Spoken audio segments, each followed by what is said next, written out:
Welcome back, everyone. This is another video for the video game conferences that are going on.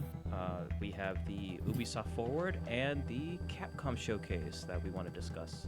So, back with me once again is... GeneralCJG here. Yep. So, we will get right into this. We're going to start off with the Ubisoft conference. I honestly first didn't expect that much. It was pleasantly surprised of what I got in the end, so I thought it was fine. Yeah, from the two conferences, I expected Ubisoft's to be the least interesting one, the least surprises, but no. Yeah. Expectations subverted, I guess. Yeah, I guess so. Should we get started with the first game? Okay, so, well, actually, first game we're skipping it because it's Just Dance 2024, which, blech. Every year, yeah. Yeah, so gives a shit about that. So next is actually something we've been definitely wanting to see. So the Django, what is it? It is Avatar: Frontiers of Pandora. Oh yes. And the trailer, at first, when I first saw it, I was like, something's not right here. I don't really like the gameplay. The voice acting is terrible. Graphics don't look that great, and it's supposed to be an FPS. However, when they had a discussion on it and kind of showed a little bit more, that it's going to be an open world game, and it looks like it's like Avatar 1 and 2 story, retelling of that story pretty much. It looks just like that, so it felt kind of pointless. However, when you see a little bit more of it, for me, like, because I like Avatar. I do like the first and second movies. It honestly looks decent for me. I mean, I don't expect it to be great or just mind-blowing, but I will probably wait for a deep sale, or critics will probably pan it, I don't know, before I actually play this, because it actually looked kind of decent to me from what I saw. And it actually has co-op, too. Yeah, it definitely was interesting. Yeah, I heard it had co-op, so it is going to be a fascinating game to play. I'll definitely wait for the reviews to see if it's any good or anything like that. And well, if somehow it ends on Game Pass, that definitely would be an easy way for us to play day one. But I don't think Ubisoft will put it on Game Pass. No, this is not an EA game, so I don't think that will be happening. Yeah, but it's coming out December 7th, so I mean that's something to look out for. Yeah, definitely. It's definitely Ubisoft's next big game, aside from the other one that comes out in October, which we'll get to. So, yeah, from the gameplay. So what was the one thing you liked the most, Django, about what they showed, the deep dive of this game? Like the thing that grabbed the most? Honestly, just exploring the world of Pandora, because even though I'm not a big fan of Ubisoft's open world, and it's probably going to be just as generic. Fuck. I mean, this is like kind of like, for me, it's kind of a great setting because I've always liked Pandora, and hopefully Ubisoft doesn't make it as super generic. But I'm kind of expecting some good things now from what I'm seeing. It actually looks... I'm actually kind of excited for this game. Yeah, it looked interesting. I definitely want to see more of it. Yeah. So, indeed. Especially the combat, because it looks kind of janky from what I've seen, but I hope it's like when you're riding on like the different flying animals or land animals or whatever, like you could switch to a first-person aspect as well. Oh yeah, I think that would be kind of cool, like especially if you're flying. That would be really cool. I didn't expect it to be first person, to be honest. I thought it was going to be third person or something. Yeah, I think it's third person for if you're flying or you're riding, but mostly it's first person. Yeah, it is definitely going to be interesting. We'll see if we can customize our Navi or if it is already pre-established. We'll see. Yeah, I'm kind of curious with the story too, because I don't know. Like, it just seems like the same story from Avatar 1 and 2. So it's like, why can't you do something different? Like, is this all you could come up with? I wonder if maybe James Cameron is just limiting them on that creativity, or do you think no, that's not the case? I don't know. I think he's probably limiting them for the story. Like, you can't really do much. You can just do... I don't know. It just... Humans versus Navi. Yeah. I mean, I get it. The humans are supposed to be the antagonist in the Avatar universe, but yeah, some new threats would be nice. But I say for now, for this game, I think it's fine if they go for a simple approach story wise. So that way, if there is a sequel, they could pretty much actually go something new. You know, because this is their first proof of concept that they can actually do a good Avatar game or not. Yeah. So I think they should get the fundamentals right first before going full on creative innovation outside of the boundaries. Yeah, absolutely. Mm-hmm. So yeah, anything else to say on this one, the Django? No, I guess we can move on to the next game, the one that we're all, oh my god, we're so looking forward to the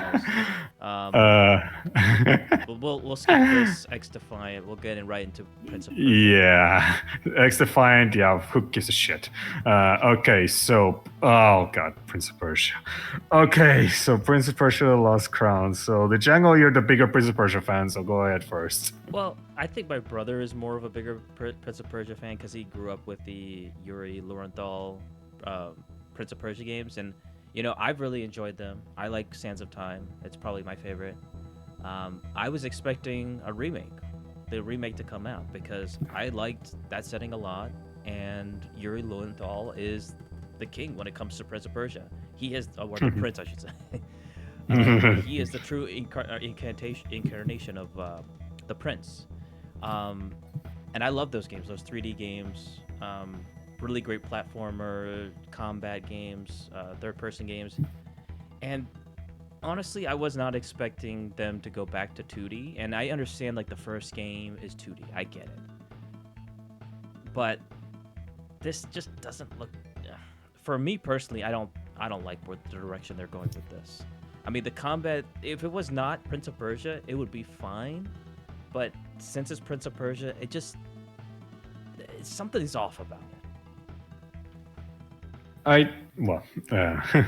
So as for me, well, I'm a bigger sucker for Metroidvania games since, well, Metroid is my second favorite video game franchise. So yeah, it makes sense that I would be the type of audience that would like this type of game more.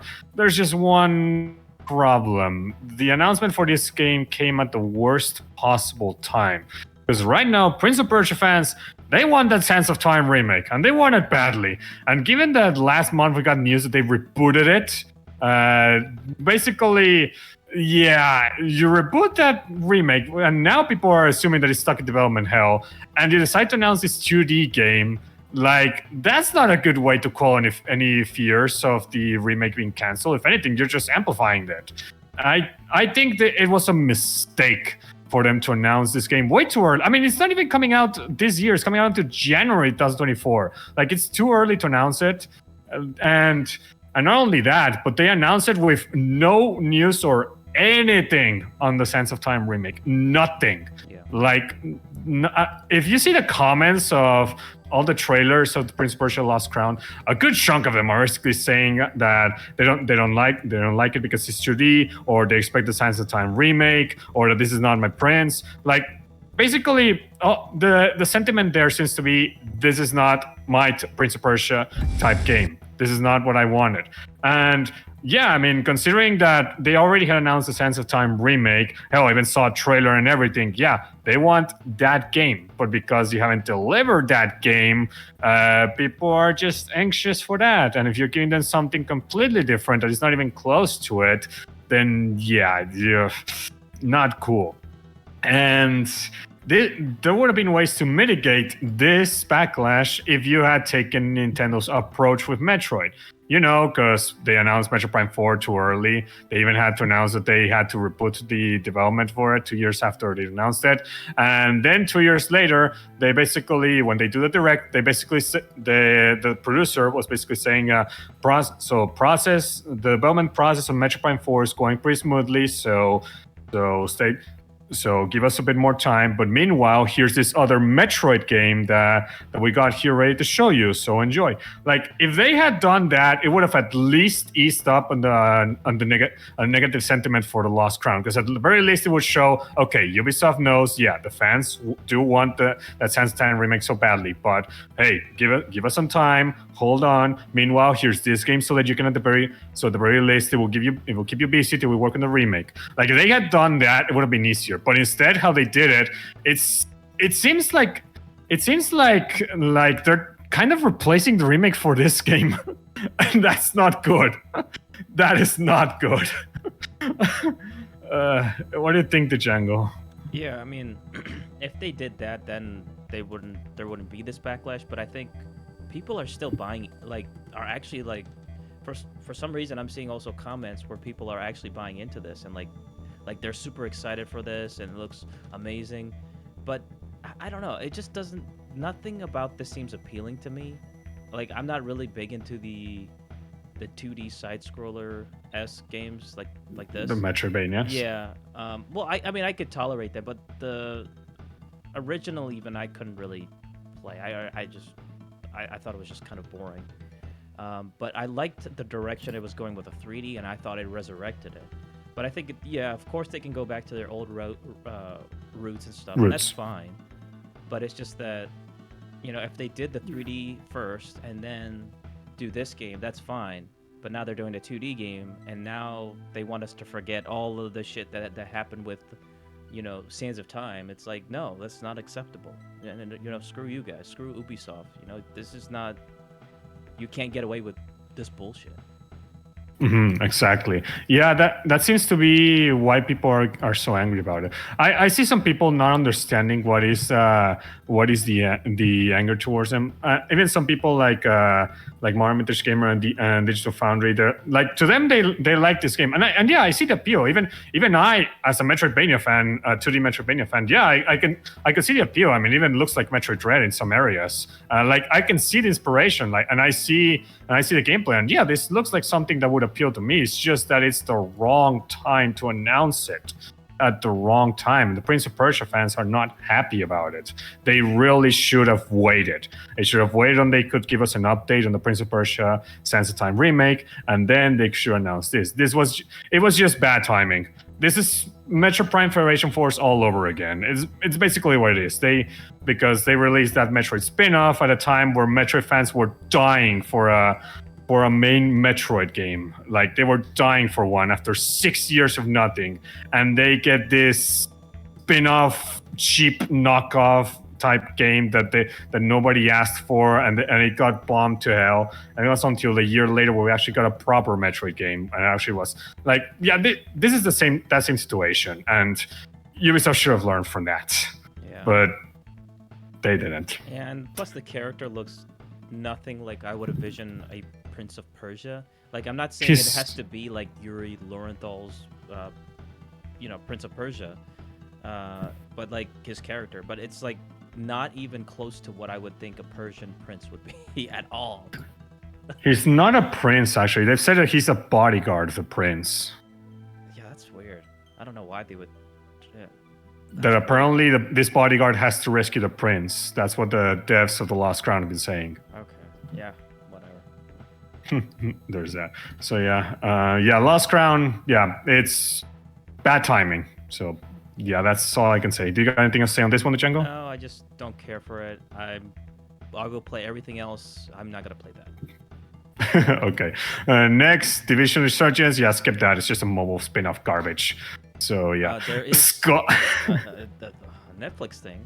It's I forgot about that. Captain Laserhawk, a Blood Dragon remix. So if you're a fan of Blood Dragon, like myself, and actually watched videos of what is it? Trials with the Blood Dragon thing. I forget what the title is called. But there's Trials with the Blood Dragon. It was like a sequel, and it actually looked pretty cool. Even though it's not a Blood Dragon 2 as we all wanted, it was actually pretty decent. It wasn't too bad. Surprisingly good story and stuff. But this is like a animated series made by Adi Shankar, who I'm familiar with, and it was kind of cringe how he opened up with that. But he's known for Castlevania, that Netflix series, which is Mm-hmm. great. And I think he's done a bunch of other stuff too. And he's a really good like producer and director and stuff. So I do like him. And it, I don't know what to make out of this because it was just all of that just didn't make any sense to me. What was shown in the trailer, it was just so fast. But I think it was a lot of references to 80s and stuff. I don't know why he mentioned the 90s for some reason. It's supposed to be 80s for the Blood Dragon and stuff like that. So he got that right.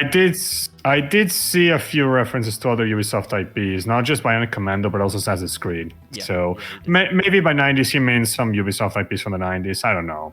Yeah, but he got because Blood Dragon is based off like the 80s and stuff. So I don't know why he said 90s. Oh, I think I know why. Because there's a Power Rangers parody in this anime.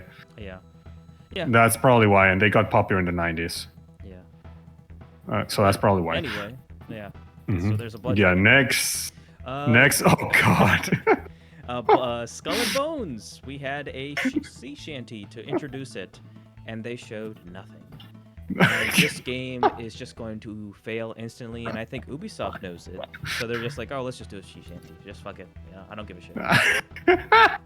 I mean, the sea shanty itself was not bad, but my god, was it so worthless, useless. I mean, I think is probably better than yesterday's showcase, where before Laura Bailey and Yuri Lowenthal was doing it. I forget the exact showcase it was. They were doing like the Spanish. It's nothing against. It's just the Spanish singer and stuff like that. They were doing like this little mini concert before they're doing the show. It's like we just want to see some games. We don't give a shit about these performances and stuff like that. Props to them. Good job for them. They're really talented, but we don't give a shit. We just want to see some fucking games. Exactly. And if you're going to have to see Shanty, at the very least show the game. And I mean, I guess they're showing it in the background if you're in the live audience, but they should have put that video file playing in online instead of going back and forth with the performers and the video. Like they should have done that. But then again, it was all just freaking. I think it's just trailers we've already seen before, because I didn't see anything new from Skull and Bones other than, I guess, it's Shanty. Oh, okay, there is one new thing. There's gonna be a beta for it. A closed one in August 25! Yeah, no thanks. The game's They dead. couldn't even bother having it open. Like, come on. Dumbasses. Skull and Bones, it would have been exciting to play it 7 years ago, but now it's like, who cares at this point? You'd be better off just rebuying Black Flag again, just playing through that, honestly, and all its DLC. Oh yeah. Go and do that. Definitely. Because, yeah. By the way, I'm surprised they haven't released that game on Switch. Maybe they should do that instead of Skull and Bones. Yeah, who knows? Yeah, indeed. So Black Flag, yeah, it's just DOA. They really should just. I mean, I hope they kill it. Skull and Bones is. Oh. Yeah, you said Black Flag. Yeah. Oh god, no, Black Flag, no, that's amazing. Yeah, Skull and Bones DOA. Seriously, they should have. Oh, by the way, they did release Black Flag on Switch. I just found out. Anyway, so yeah, Skull and Bones, they should just kill it, except that they can't, because apparently they have a deal with the Singapore government to release it, so that's why they can't cancel it as much as they want to. So yeah, that just shows how committed they are to this one, as in, they're just obligated to release it. So that's something. Anyway, so yeah, Skull and... Yeah, after Skull and Bones, we had a little tiny snippet with the DLC, and that was Sparks of Hope. And they're going to add some DLC and Rayman DLC. So oh, yeah. It's funny that they'll do DLC for Rayman, but he can't have his own game. Don't say that too out loud, Django, because Rayman fans are really disappointed about that one. Okay, so next after those two, the next big thing they showed is a Crew Motorfest, which it's basically Forza Horizon. Yep. That's what it is. And do you think they're gonna do it better than Forza Horizon or worse, Django? No, it's not gonna be better than Forza Horizon. Definitely not. I mean, they've done it for 4 games, but they still innovated because that's how Playground Games does it. But they haven't showed me anything with the crew, like the developers behind that. They can do like a great racing game because they started with the first crew game and they had all these expectations and stuff, and they failed. And they're continuing to do the same thing with these other crew games, and they're just kind of mediocre in the grand scheme of things. Yeah, so the crew definitely had potential, but they never took full advantage of it, and it seems that they're still doing that. So, which stinks. So yeah, that's the crew, and then the barrage of Assassin's Creed news. Okay, so first thing they showed is Assassin's Creed Nexus BR. Yay, we're getting a BR exclusive game, which only 100 people are gonna play. And not many they will showed play it. like the cinematic trailer, like, oh, this is what's gonna happen in the VR setting, but like that's never going to happen. Just like how they tried to do it in the trailer, like not even close. Yeah, not even close. But yeah, it's just complete bullshit. So yeah, so that's Assassin's Creed BR. Next, they show Assassin's Creed Codename Jade, which apparently looked like it was set in China because there was a wall of China. Yeah, like, hey, we've been asking Ubisoft to do Japan already, and I mean, I guess China's the closest to Japan, so, but yeah, okay, bring it on, let's see it, and they only show like a minute of it, and not much. Yeah, so. Yeah, fuck you, Ubisoft. Yeah, come on, they really should have showed more of it. So, but okay, no, the real deal of Assassin's Creed, Mirage. Okay, the Django, go ahead. Okay, on this so one. I think it looks great. Back to the roots of, hopefully, like for Assassin's Creed 1, from what we're seeing, it looks like it's back to its roots for Assassin's Creed 1.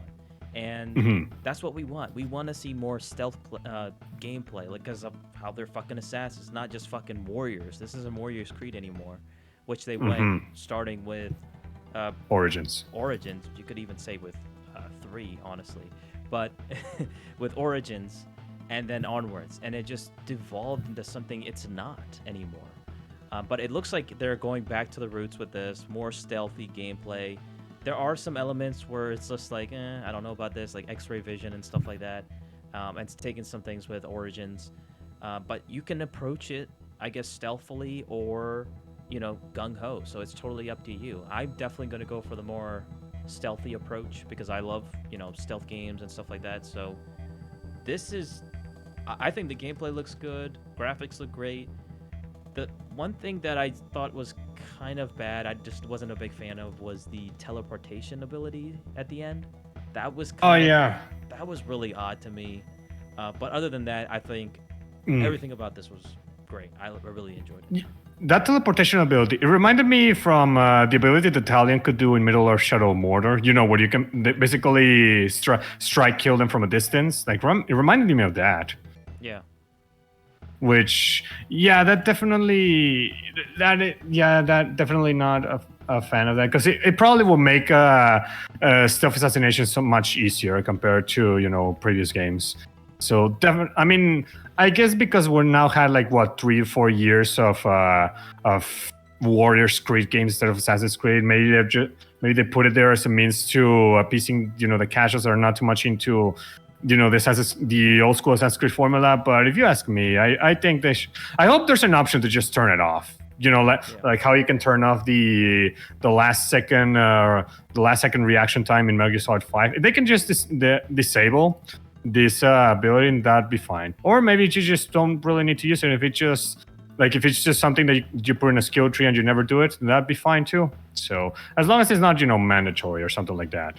Yeah, and I actually hope this game is more stealth gameplay, because I don't want it to devolve into just complete action and just nonsense. I want it to be more realistic. I want it to be more believable. And if it forces players to be more stealthily and they get frustrated over that, that's their fault. They're not playing the game right. And that's how the game should be. It's just to be a more stealthy assassin. That makes more sense to me. I mean, yeah, it was always meant to be it was always a stealth action open world game. It's just that it had its own way of going with stealth compared to Metal Gear or Splinter Cell. So definitely was different type of stealth. Like you can blend with people in the crowd and also hide in like hay and shit. So yeah, definitely. So yeah, and yeah, that ability, the teleporting one, yeah, it definitely looks so much like the one from Talion. I'm just wondering how the fuck can he do it? Like, is there gonna be powers? I guess so. I'm not a fan of that. That's the one thing I absolutely hate about it. But everything else was good. It just takes away from like why don't you just find another way to, kill off these enemies or subdue them in some way? Maybe like there was like one mission that they showed where they didn't show. They were about to pick it. It's like don't kill anyone in that mission, and I wanted to see them try to do that because that's usually very hard for the people behind these games to actually do it from what we've seen from them playing it. But I want to see that. I want to see a stealthy approach where you just don't kill anyone and just kind of, just walk in like a ghost and just do your objective and then just come back. Like, I want to see that. It is very difficult to not kill enemies in Assassin's Creed, especially because think about it, most people love using those hidden blades. Yeah. So imagine going for literally no kill route, that definitely will be it will be hard. So yeah, that would have been something that's a challenge that I want to do. Like, and if you get bonuses from that, more rewards for that, hell, I'm gonna do it. I'm definitely gonna do it. Yeah, indeed. So, as for the story wise, is this supposed to be like a brand new story or a continuation? I have no clue because I've just not followed the story after Origins, so it might be something different. I don't think they're not doing the Animus stuff anymore. That's done at this point. I heard that in Origins or Valhalla, they actually concluded the cliffhanger that left from Assassin's Creed 3. Oh God, really? Yeah. Yeah, I heard.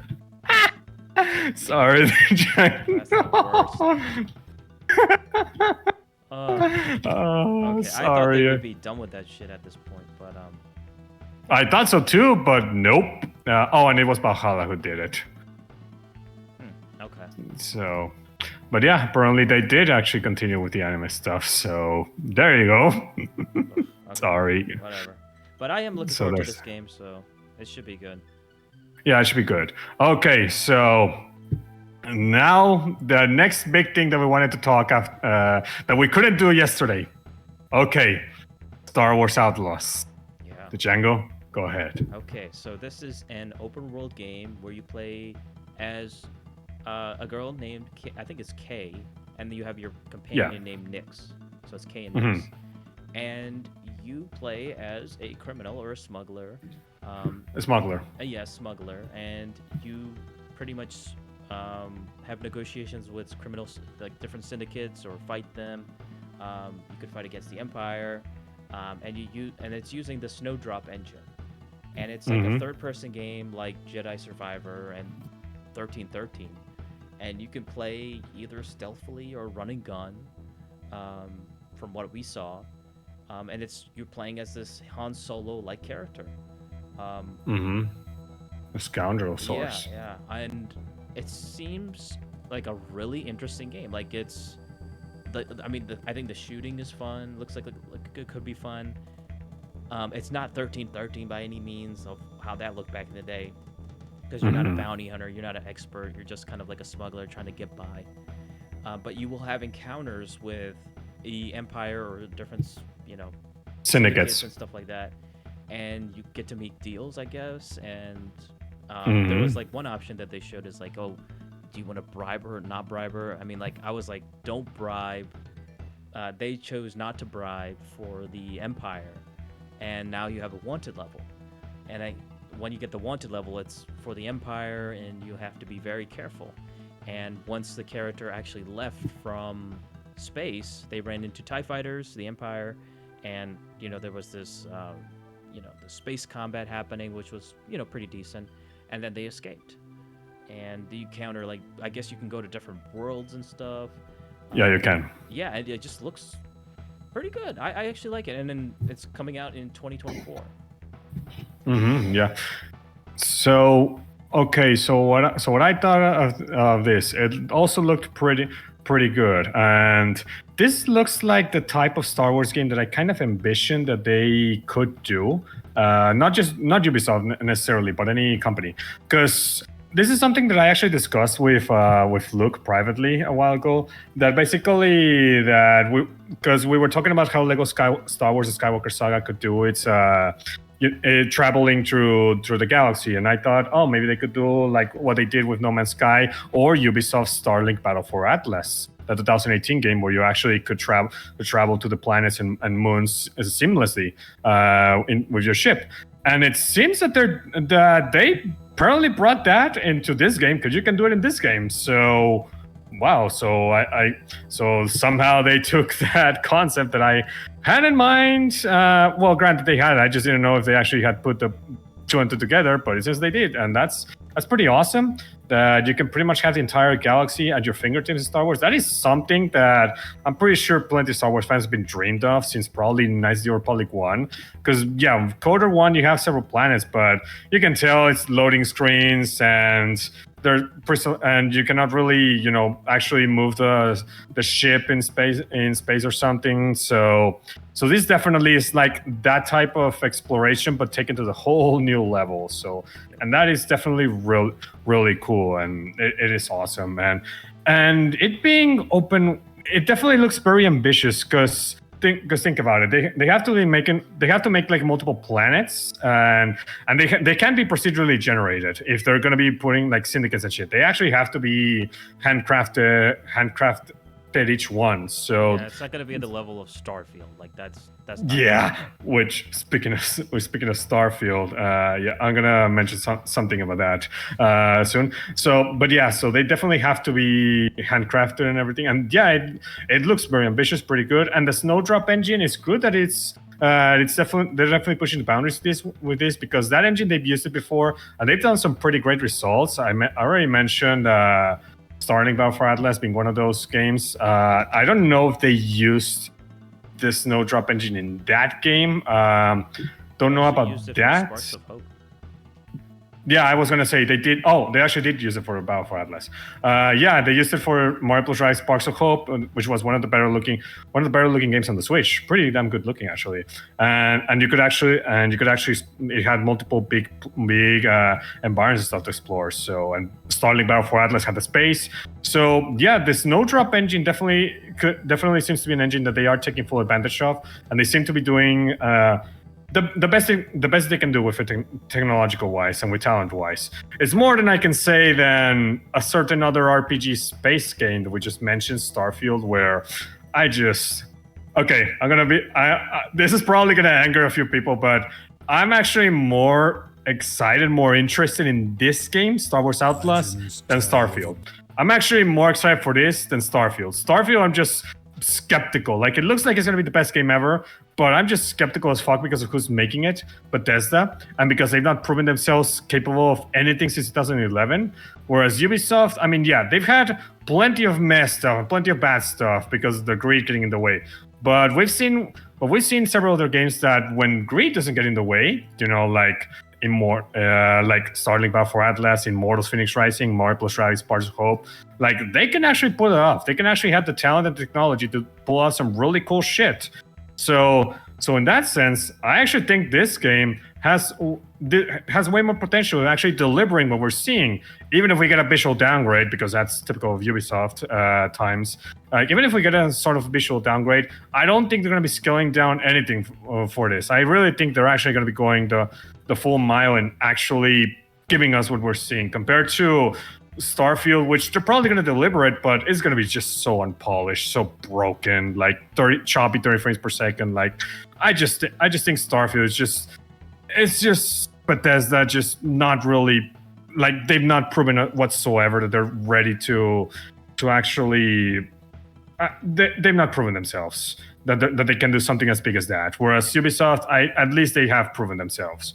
So So yeah, that's my stance on this. I have more confidence in Outlast than I do Starfield. I know some are gonna see that as sacrilege, but yeah, I actually am in that camp. Django? Well, I don't want to get right into that, but I mean, I understand your opinion, and that's perfectly understandable. I'm still excited for Starfield. You know, I had my criticisms the day before, but I'm still excited. I still want to see more of that game, but I mean, because it's so much more ambitious, like you mentioned before. But I mean, Too despite all the much. criticisms that we had, I think it's still something that I'm looking forward to, nonetheless.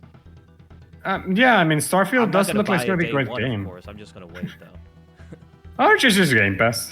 Yeah, and just play their Game Pass, of course. Yeah, that's probably what we're gonna end up doing, you and me, to at least see Bethesda truly deliver or not. So there is that. But yeah, indeed, Outlast. Oh, also cool that it has a wanted level. I forgot to mention that because we've not seen a Star Wars game with a wanted level. Now I think about it, or any open world Star Wars game. Now I think about it. Star Wars GTA, so.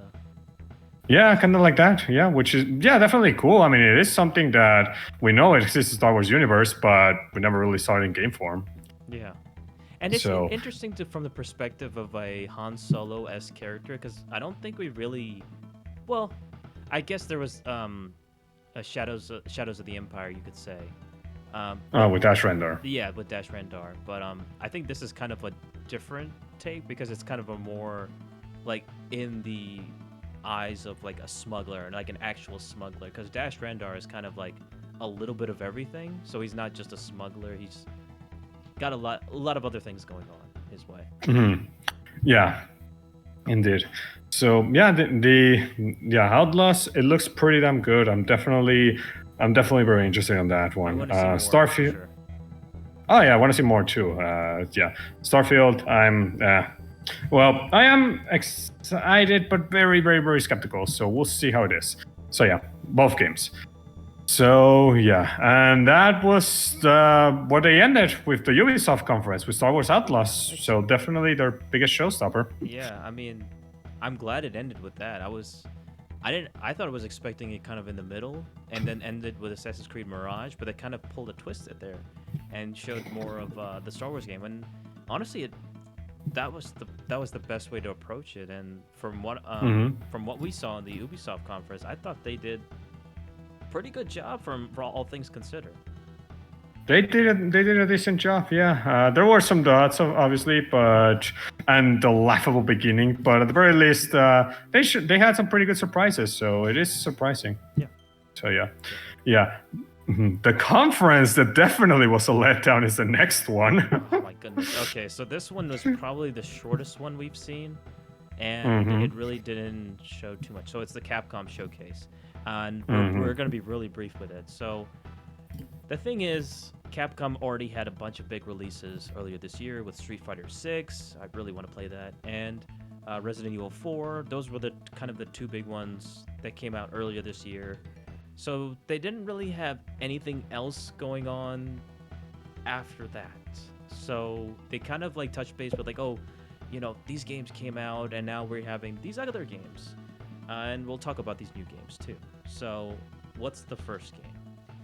The first game they showed was Path the Goddess, and I thought, okay, maybe they're gonna show some extended gameplay or something, but nope, it's the exact same trailer they showed in the Xbox Games Showcase. And I think that was a mistake for two things. One, because it's footage we already saw, and two, they should have not given it to Microsoft. They should have put it here, so that would have actually made the showcase a bit better, because actually showing something new. But because we already saw it yesterday, yeah, nothing new to report here. And then comes the next two big games, or at least there's two big upcoming releases. So Exoprimal. So, Django, what do you think of Exoprimal? I'm not really feeling it. It's like this multiplayer survival game where you just fight off against waves of dinosaurs and mutated dinosaurs of sorts. I'm not really into it. You would have preferred it being single player? Well, I don't think it really would have made a difference. I would have preferred... This is something we've been, shouting for a while, but just give us a damn Dino Crisis remake. I prefer that a million times over than whatever this is. I mean, yeah, especially as they've been remaking the shit out of the Resident Evil series, and they're already almost having no remakes left. I mean, Code Veronica's the one that truly needs a remake. 5 and 6, they hold up, at least when it comes visually and performance wise. Like, they just those only need to remasters. So Code Veronica's the one that really needs a remake, and that was more forgotten. So it would just make more sense to just remake that one.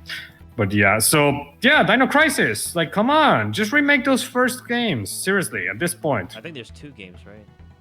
There are 3 of them, but the third game. Yeah, that's it for the Xbox, third. but I heard, not good things. Yeah. But at least they can do the first 2 games, you know? Yeah, at least start with the first game as a testing the water, see how it goes, and let's see if it. I'm pretty sure it's gonna be successful. I mean, we've seen the remakes of Resident Evil, and Dino Crisis original is basically just Resident Evil with dinosaurs. So let's see that in a remake treatment. That'll be awesome. Yeah, like, it'd be great. So yeah, Exoprimal. Yeah, I'd say 6-player, 10-player. Yeah, like survival horde mode against dinosaurs. So yeah, I mean. It's coming out pretty soon, but we'll see. I mean, it looks interesting. I mean, mostly because humans versus dinosaurs is not something we see all the time. So interesting, but yeah, I mean, multiplayer and not that much interesting. And then the next game, which is probably the best thing we saw in this entire showcase, Dragon's Dogma 2. Yep. Okay, the Django, go ahead. If you played the first game, that is. So I've actually never played the first game. However, I just bought it on Steam. It was only like $5 on Steam because it was a big sale going on for all Capcom games. So, like, we have to mention this too. Capcom is having a big sale for the 40th anniversary. So I'm sure it's going to be on Switch and Xbox and all these other different platforms. But on Steam right now, you can get a bunch of big sales for all the Capcom games. So that's nice. So I do want to mention that. And Dragon's Dogma. So 2, when I heard it was announced, I was like, okay, that's pretty cool. And then when I saw the trailer, like what they showed here, I was like, it actually kind of blew me away. I was like, oh my goodness, this looks fucking awesome. Because it reminds me of a lot like Dark Souls, but a more engaging Dark Souls. Because I'm not really into any of the Dark Souls games. I really avoided like the plague, to be honest. But this is a good alternative to Dark Souls for me, because it just looks a lot more fun. Like, you don't have to worry about dying, all this other bullshit. You're just having fun. And, like, you can do some really weird things in this one now, where you kind of, like, kick your opponent or throw your, your companions at the fucking enemies and stuff. And that's something that you could do in the first game. You can, like, just constantly, like, throw random people off cliffs and shit and enemies. And it was pretty funny when I saw some gameplay of the first game. And I can't wait to play it and just kind of, like, do some weird shit like that in there too. But I've heard really good things about the first game. It's very underrated, so it should be interesting. And this has been a much anticipated sequel for the second game. Yeah, I have the first game on the Xbox Series X actually, because they do sell it there as well. Yep. So that is pretty interesting. I got it in discount. Apparently, Dragon's Dogma 2 is coming out on PS5, Xbox Series S and X, and Steam, which is pretty awesome. Yeah, and the first game came out back in 2012. Yeah, I remember when Angry Joe first reviewed it. Yeah. A while ago. Like, holy shit. He enjoyed it. Yeah, he liked it. So. Yeah. So, yeah, the first Dragon's Dogma is going to be interesting. Dragon's Dogma 2 is going to be very fascinating. Do you think this is probably Capcom's answer to, say, BioWare's Dragon Age Origins or Dragon Age games, kind of? Or Witcher? I don't think. I think it's more like Dark Souls, kind of like that aspect, like where that, because you know how big Dark Souls is. They're kind of going in that route where they kind of want to have a Dark Souls under their belt, but they don't have it, so they have Dragon's Dogma. That's kind of like the closest thing for them, so they'll just use that. Yeah. They have Onimusha too, but. And that was it for the Capcom showcase. Yep. Out of the two showcases, Ubisoft, Capcom's was surprisingly the least best. You'd think it would have been Ubisoft, but nope. How do you do that? Yeah, Yeah, I That mean, is we were expecting more, but considering they had, two at big least releases and one. stuff earlier this year, they already shot their shit, so they can't really do much now. So it's kind of felt like, why even have this in the first place? Because Yeah. it just seems pointless. Like, you could just release other trailers. You don't have to have this big conference going on. Yeah, they could have just had like a Capcom 40th anniversary, show the HD remasters that they're releasing, and then pretty much another video that says Extra Primal's coming, and then Dragon's Dogma 2. Like maybe have a video talking about it in depth. Like yeah, I do think this conference was pointless. Out of all the showcases, I think. Okay, which one do you think was the best? The best at, I'll say the Microsoft. Yeah, I think Microsoft too, because they had Definitely Microsoft. plenty of surprises and way more to offer. And plenty of like, what they showed with Starfield. They showed like an extra half an hour to that. That was great. I mean, that's what we wanted to see. That's it for these conferences. Yeah, so really appreciate everyone for watching this. This was kind of our thoughts of the Ubisoft and Capcom's conferences. Let us know your thoughts in the comment section below. And thank you, CJ, for joining once again. Thank you for having me. All right. Well, you guys have a great rest of your, day and stuff. And, see you later. Bye.